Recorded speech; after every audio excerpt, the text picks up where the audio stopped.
Hello everyone and welcome. In this video I'm going to walk you through how to find in page in Duckduckgo. How to find in page in Duckduckgo. So the first thing you do is, let me do this again. Refresh this page.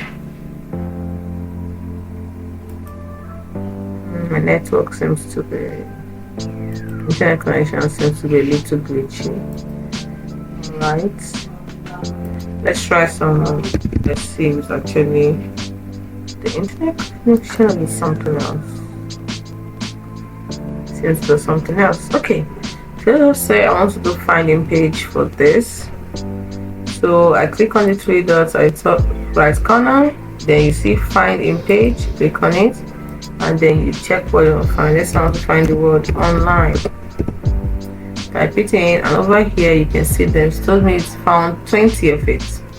So that's it. It's as simple as that. Hope you found this video helpful on how to find in page in Duckduckgo. Browse, of course. See you next time in the next video. Bye for now. Don't forget to like and subscribe to this channel for more helpful tips and tricks like this we put up every day.